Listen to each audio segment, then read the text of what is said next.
If World War III broke out tonight, would you know if you were in danger? Would your city, your state, your country be on the map of the very first strikes?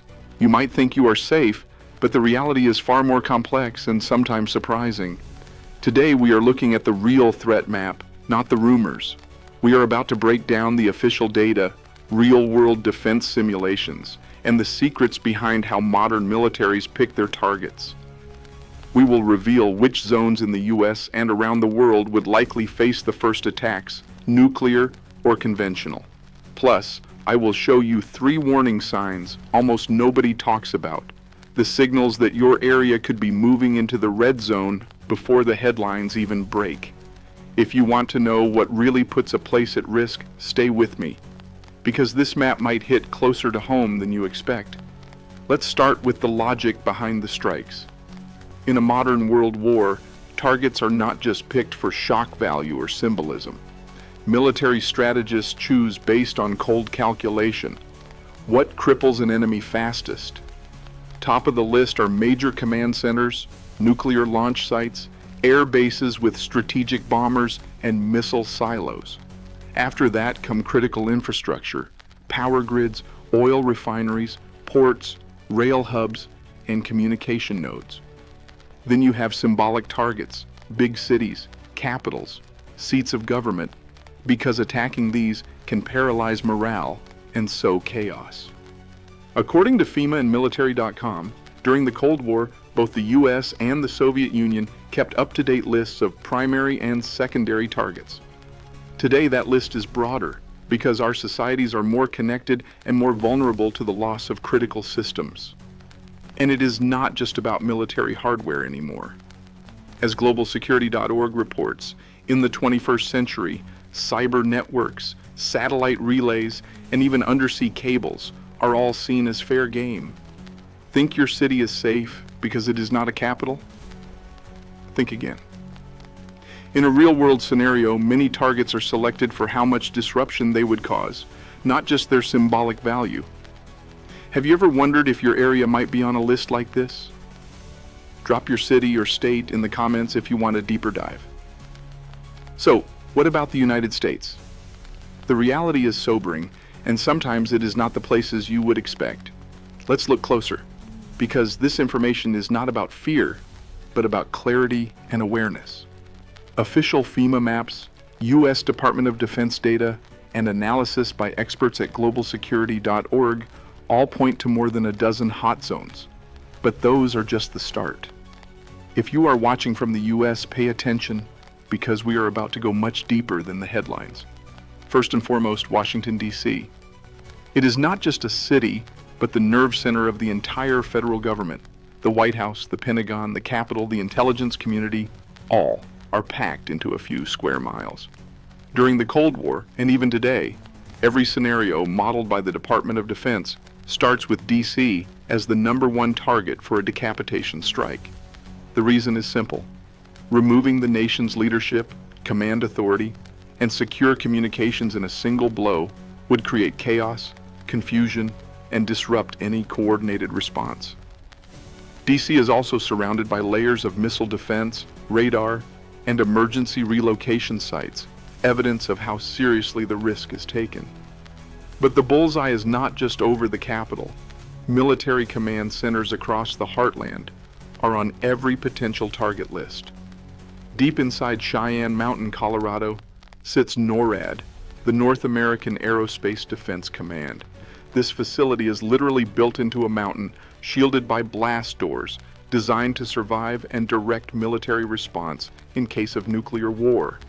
NORAD's mission is early detection of incoming missiles, and that makes it a top priority for any adversary. Close by in Nebraska is Offutt Air Force Base, home of U.S. Strategic Command, STRATCOM, which oversees all American nuclear forces. This base, along with a network of hardened backup sites, is crucial to the nation's ability to launch a counterstrike. Any scenario involving ICBMs or major military conflict puts these sites on the front line. Then there are the ICBM fields, Malmstrom Air Force Base in Montana, Minot in North Dakota, F.E. Warren in Wyoming. If you have ever driven across the northern plains and seen clusters of fences and mysterious concrete silos, you have seen the backbone of America's land-based nuclear deterrent. Each base commands dozens of missile silos spread across hundreds of miles. For decades, these have been some of the most closely guarded and constantly monitored targets on Earth. In every official simulation, including FEMA's own National Target Base Atlas, these areas are expected to be struck early, not just to destroy the missiles, but to prevent any chance of a counterattack. For people who live nearby, this is not theory, it is part of everyday life, complete with warning systems and community preparedness drills. But what about the coasts? The risks are just as real, and in some ways, even more complex. New York City is an obvious symbolic target. The financial hub of the world, home to the United Nations, major media, global internet infrastructure, and a city whose disruption would ripple worldwide. As Bloomberg and the New York Times have reported, the city's unique combination of critical infrastructure and high population density makes it a key soft power target. An attack would be both a blow to morale and to global systems. Los Angeles is just as critical, not only as the largest port on the Pacific, but as a center of the aerospace and defense industries. Many of America's advanced weapon systems, satellites, and command networks are built or managed here. San Diego, with its massive Navy presence, is home to the U.S. Pacific Fleet, carrier groups, submarines, and major command structures. Norfolk, Virginia is the heart of the U.S. Atlantic Fleet, the world's largest naval base, and a linchpin for NATO operations. Seattle plays a dual role: shipping, tech infrastructure, and as a base for submarine and air defense forces. Each of these cities is not only critical in wartime, but a daily driver of global commerce and military readiness. Let's go further. Georgia is home to Kings Bay Submarine Base, where some of the U.S. Navy's most advanced ballistic missile submarines are stationed. These boomers form an invisible but vital part of America's nuclear triad, able to launch a response from anywhere in the world.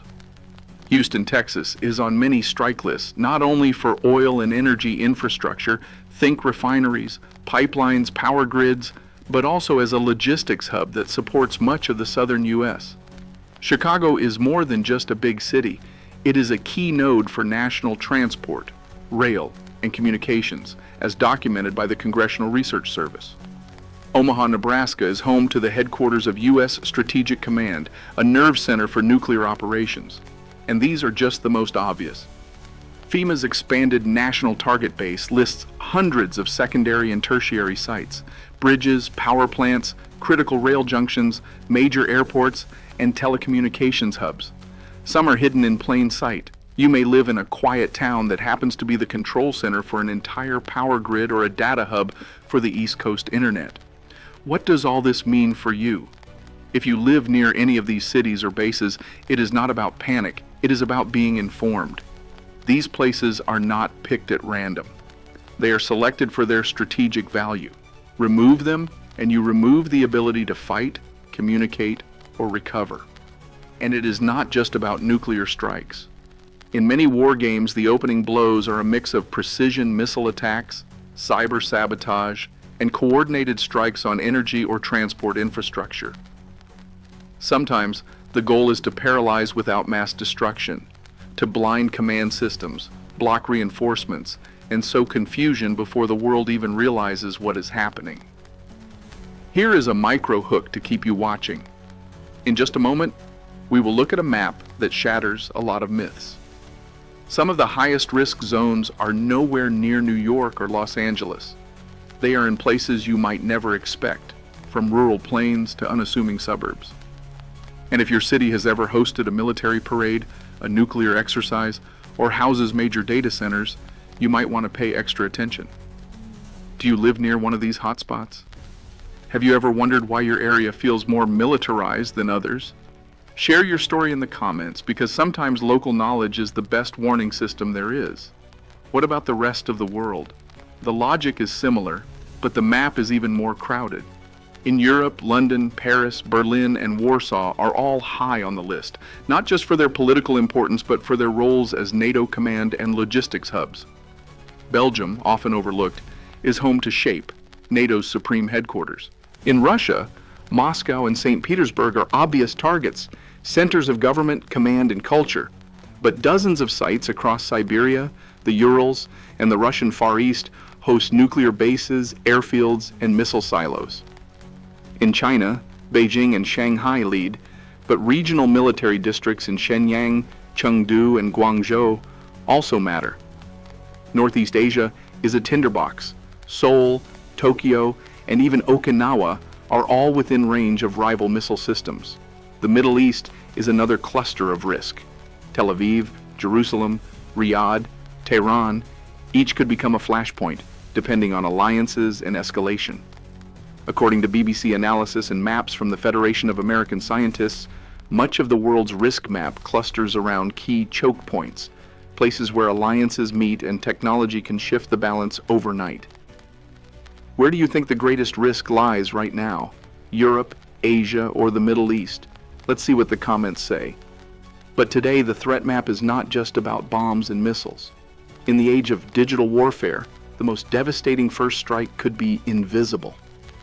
The Cybersecurity and Infrastructure Security Agency reports that Russia, China, and other actors have probed U.S. power grids, water supplies, and financial systems with increasingly sophisticated attacks. In 2022, the U.S. Justice Department revealed that state-sponsored hackers targeted over 135 critical sites in the U.S. and Europe, none of which would show up on a traditional strike map, but every one of them could paralyze a nation. There's also the threat from space. Satellite relays, GPS, and missile warning systems are now potential targets. As reported by Defense One and Reuters, attacks on satellites, whether by hacking or physical weapons, could blind entire militaries or even trigger accidental escalation. Finally, there is the risk of precision strikes using hypersonic weapons. These missiles travel so fast that defense systems have only seconds to react, making traditional deterrence models less reliable. A world where the first strike is a blackout, a communications failure, or a loss of satellite imagery is not science fiction, it is today's reality. Does the idea of a cyber or space-based attack worry you more than a conventional strike? Let's get a discussion going. You might be thinking, well, I am nowhere near a capital or a missile base, so I am safe. But here is where it gets more complicated. In a major war, the risks go far beyond the direct blast zone.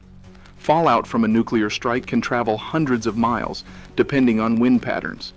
According to FEMA's nuclear fallout models, a bomb over a missile base in Wyoming could send radioactive dust as far as Chicago, Minneapolis, or even the Atlantic coast, depending on conditions. Then there's the second wave of risk: disrupted logistics, food and fuel shortages, infrastructure collapse, and mass movements of people. As the experience of Ukraine, Syria, and even the U.S. during Katrina showed, being far from the front lines does not guarantee safety. Medical care, clean water, reliable news all become harder to access. Another hidden danger is disinformation. In every major crisis, false alerts, rumors, and panic spread even faster than the attack itself. The CDC and the Red Cross both stress that being mentally and logistically prepared is just as important as your GPS coordinates. Are you in a place that people assume is safe? How would you prepare if things started to go wrong? Share your ideas. Someone out there needs your perspective. Now let's get practical. If you want to know whether your area could become a target, there are 3 real-world warning signs experts say to watch for. First, sudden movements of military vehicles, aircraft, or ships that are out of the ordinary. As noted by military.com and the New York Times, unusual deployments or unannounced drills often precede major events. Second, the activation of emergency alert systems or sudden changes in local warning protocols. Sometimes these changes are test runs, but in high-tension periods, they can signal real concerns. Finally, changes in official communication, information blackouts, canceled public events, or even government silence can mean that something significant is happening behind the scenes. None of these signals are perfect by themselves, but taken together, They can give you a vital early warning. The bottom line is, you do not have to be an insider to notice when things are shifting. The key is to pay attention, stay informed, and connect with others who are watching too. Have you ever seen strange activity in your city or state? Do you know where to get real information when the usual channels go quiet? Let's share resources and build community in the comments. To wrap up, the threat map is not about fear, it is about clarity and preparation. The first strikes in a global war would not just hit obvious targets, but also the systems and connections that keep our world running. The best way to stay safe is not to obsess over every new hot zone rumor, but to focus on the facts, understand the logic of modern conflict, and get ready wherever you are. If you have made it this far, you are already ahead of the panic. You are looking for real answers, not hype, on rumors, and share this video with someone you care about. Next time, we will break down how to turn your own location into the safest zone possible, no matter what the map says.